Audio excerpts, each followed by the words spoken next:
गुरुजी, अब आप ही हमें उस लेकिन अपने पुराने अवतार में आने के लिए उसे परिवार वालों के बालों के साथ पूरी रात एक विधि करनी होगी। उस विधि के संपन्न होते ही वो अपने पूर्व अवतार में वापस लौट आएगी। अब चाहे कुछ भी हो जाए गुरुजी, हम उसे वापस जीवित नहीं होने दे सकते हैं। अब आप ही बताइए हमें क्या करना होगा। नहीं, अब चाहे कुछ भी हो जाए गुरुजी, हम उसे वापस जीवित नहीं होने दे सकते। अब क्या करें? आप भी कुछ रास्ता बताइए गुरुजी। हाँ, कर रहे हैं। अब आप ही कुछ कीजिए, हम उसको वापस जीवित नहीं होने दे सकते। वापस जीवित नहीं होने दे सकते गुरुजी, अब आप ही कुछ कीजिए। हाँ, कर रहे हैं।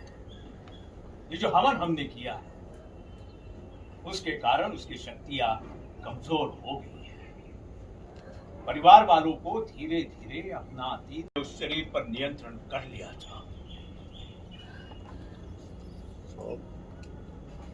लेकिन गुरुजी, वो तो एक पापी आत्मा है ना, फिर वो पूजा में कैसे बैठ गई?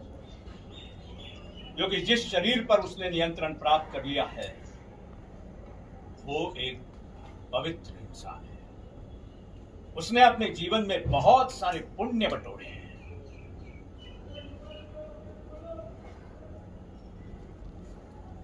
अब हमें क्या करना होगा? कैसे उसके माया से छुटकारा पा सकते हैं? लेकिन अब वो लौटी है तो अपना बदला पूरा। अब तो वापस आ गई है ना, और वो वापस आई है तो अपना बदला पूरा करने आई होगी ना। हाँ,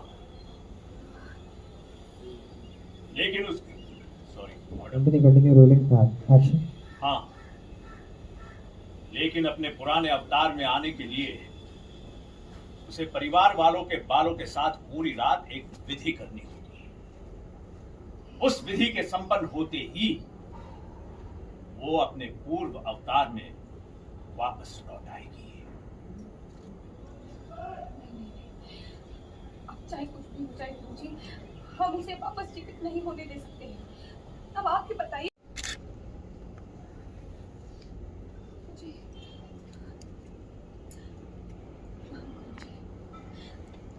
गुरुजी, अब आप ही हमें उस कौड़ी के माया जाल से बचा सकते हैं, हमारे पूरे परिवार को बचा सकते हैं। वो हमारे परिवार के पीछे क्यों पड़ी है? कौन है वो?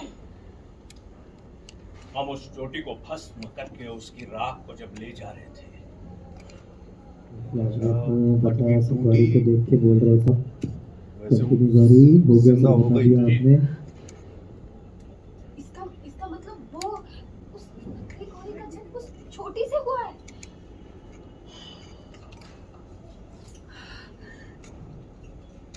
गुरुजी, अगर इतना सब कुछ हो गया तो आपने हमें पहले क्यों नहीं बताया? हमने सोचा कि आप लोग पहले ही इतनी बड़ी विपदा से निकले हैं, आपको और चिंतित ना करते हैं। हमने सोचा कि हम स्वयं साधना करके उसे मिटा देते हैं, लेकिन हमारी साधना पूरी होने से पहले ही चोटी